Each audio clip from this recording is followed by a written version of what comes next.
Je suis Franck Apertet et je fais partie des gens du Terpan.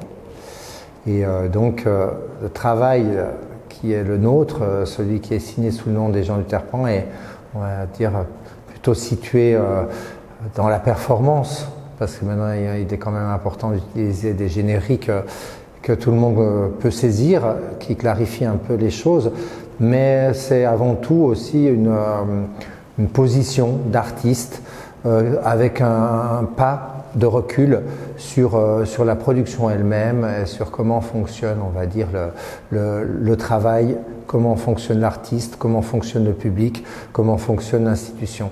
Donc tout le projet en fait des gens du Terpan, c'est de permettre comme ça, on va dire, une observation, une analyse sur les modalités, on va dire, d'utilisation de l'artiste dans le cadre du musée, dans le cadre du théâtre, dans le cadre des expositions, mais aussi comment est-ce que le public est amené à prendre part, on va dire, au travail de l'artiste, sous quelles conditions, sous quelle forme, et comment en fait tous les cadres qui sont juxtaposés dans l'art, on va dire d'une façon générale, sont aussi des moyens comme ça de contrôler et de mettre en route des codes, des conventions qui permettent à chacun de se comporter et de se reconnaître et d'identifier aussi la relation et la situation dans laquelle il se trouve. Donc c'est un travail, on va dire au départ chorégraphique, parce que les gens du Terpan étaient au départ une compagnie de danse, mais qui s'est intéressé beaucoup plus à l'instrumentalisation et au conditionnement des comportements à travers tout l'ensemble du dispositif de l'art. Alors c'est vrai que c'est pas la première fois que les gens du Terpan viennent en Belgique. Et du coup, quand on réfléchit après une invitation, on essaye toujours d'apporter un chapitre suivant à ce qui a été fait précédemment. Donc on rentre vraiment dans une logique. Et la première invitation qui avait été faite aux gens du Terpan date de 2008, où on avait été invité au Beursschouwburg pour présenter plusieurs protocoles X7. C'était juste après la Biennale de Lyon en 2007, où tous ces protocoles-là avaient été présentés. Ensuite, il y a eu une invitation au Théâtre de la Balsamine, où aussi on avait proposé une stratégie qui s'appelle Avis d'audition, qui est une audition à titre de spectacle, donc une sorte apporter sur le plateau du théâtre une réalité sociale, les danseurs qui cherchent du travail et qui viennent à une audition.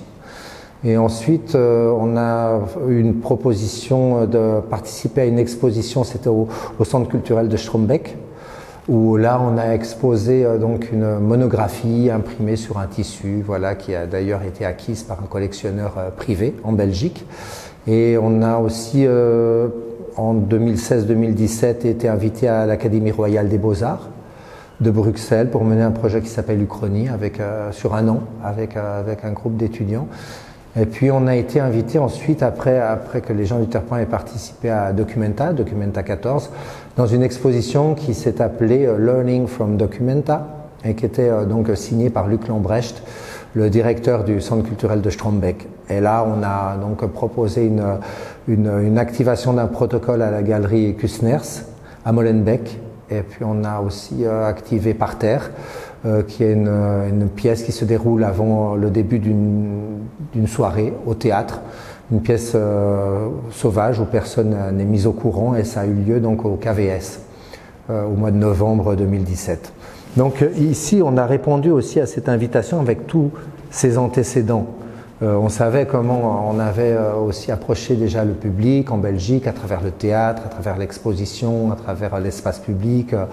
Et là, la situation était celle quand même d'un bâtiment neuf, aux normes, qui représentait ce qu'on doit construire, comment on doit le construire et comment est-ce qu'on peut envisager d'accueillir du public, on va dire en 2020.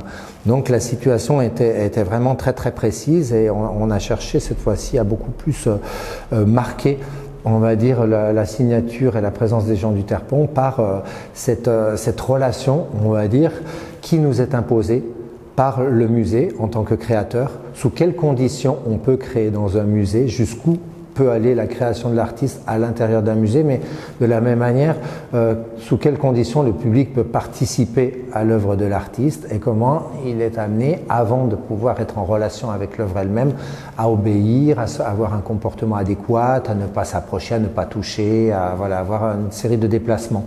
Donc ce qui est très fou en même temps, c'est que cette exposition est ouverte alors qu'il y a eu le confinement, dû au coronavirus. Donc cette démultiplication, on va dire, du contrôle et de l'attitude qu'il fallait surveiller à tout prix venant des visiteurs, mais venant des espaces qui accueillent du public, rendait encore plus évidente à quel niveau on peut jouer et la création de l'artiste, à quel endroit elle peut exister dans un contexte qui devient de plus en plus resserré, de plus en plus, on va dire, limité. Quand on parle de performance, mais quand on parle aussi d'accueil du public en général. C'est vrai qu'il y a une volonté comme ça d'inclure, on va dire, la responsabilité du public aussi dans l'œuvre, dans les œuvres qu'on a présentées ici. Donc la première pièce qui est rencontrée dans l'ordre de la visite, on va dire la succession des salles, c'est une phrase écrite à la main sur un mur qui donne une information et qui stipule que plusieurs personnes dans l'espace du musée, en fait, réalisent leurs déplacements, leurs arrêts ou leurs courbes dans les espaces simplement en réponse à l'architecture. Donc là, en fait, on demande un retour aux visiteurs sur les visiteurs eux-mêmes. C'est-à-dire que la personne lisant cette phrase se retourne en disant qui sont ces personnes en train de réaliser cette chose-là. Elle va voir d'autres visiteurs, donc elle va peut-être soupçonner que ces visiteurs sont ceux qui sont censés activer cette pièce, donc les performeurs de la pièce. Mais si un visiteur tout d'un coup les regarde eux-mêmes, ils vont se dire mais cette personne est en train de croire que je suis la personne qui est en train d'activer cette pièce. Donc il y a une sorte de détournement, on va dire, de l'attention du visiteur des œuvres qui seraient exposées pour prendre conscience beaucoup plus de sa posture à lui en tant que visiteur et comment est-ce qu'à partir du moment où il déambule dans l'espace, il devient une sorte de performeur de cet espace même. Et il est aussi le vivant de l'exposition et il est celui qui active toute l'architecture et tout l'espace. Donc voilà, il y a une responsabilité comme ça par un effet miroir sur le spectateur et le visiteur réfléchit sur son statut de visiteur et de spectateur, donc réfléchit sur son statut à lui. Et la deuxième œuvre rencontrée donc consiste à déléguer l'activation de la pièce à un visiteur qui accepterait de monter sur le toit du musée, donc du nouveau bâtiment. C'est une terrasse, c'est un plan horizontal, on peut y accéder, sauf que pour y accéder, on est obligé de s'équiper. Parce que le musée, comme on le sait, comme n'importe quel lieu qui accueille du public, va se prémunir pour éviter tout accident, pour pas qu'il soit incriminé ou impliqué si jamais une plainte était portée contre lui. Donc on met en route l'œuvre, donc c'est une procédure, parce qu'on intitule ça sous des noms très précis, c'est une procédure qui s'appelle consigne de sécurité et qui va être tout le passage, on va dire la transformation du visiteur en activateur de l'œuvre, à travers la mise en œuvre de l'équipement requis pour pouvoir, dans un musée, accéder au toit du musée.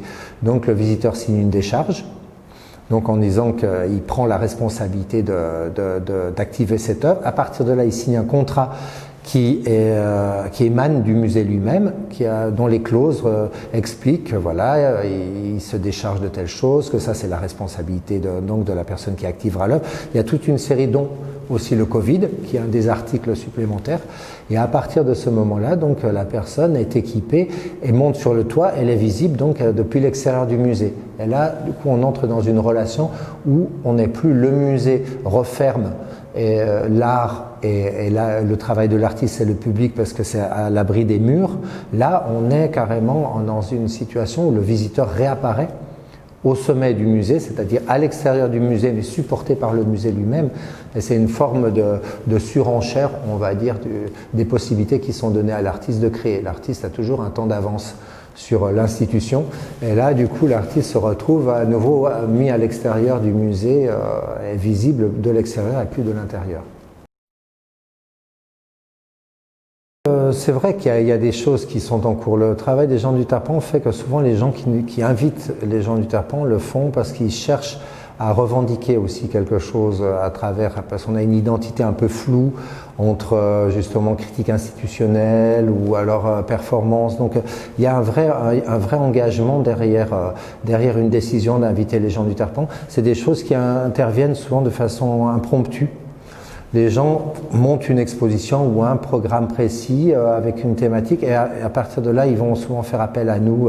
Mais sur des projets à long terme, on n'est pas vraiment habitué à travailler sur le long terme. Après, le fait qu'on soit déjà venu souvent ici, le public, les professionnels aussi connaissent les gens du Terpan d'une certaine manière. Alors bon, on a aussi tout un travail de fond qui a déjà été réalisé et on est en contact avec plusieurs lieux qui auraient envie de faire quelque chose avec les gens du Terpan mais qui attendent le contexte approprié pour pouvoir le faire. Donc la Belgique, c'est un peu un rapport privilégié, comme je l'ai expliqué tout à l'heure, avec le travail des gens du Terpan depuis des années, mais qui va intervenir comme ça un peu d'une façon parfois inattendu, bien qu'on se déplace souvent et qu'on connaisse aussi beaucoup de monde en Belgique.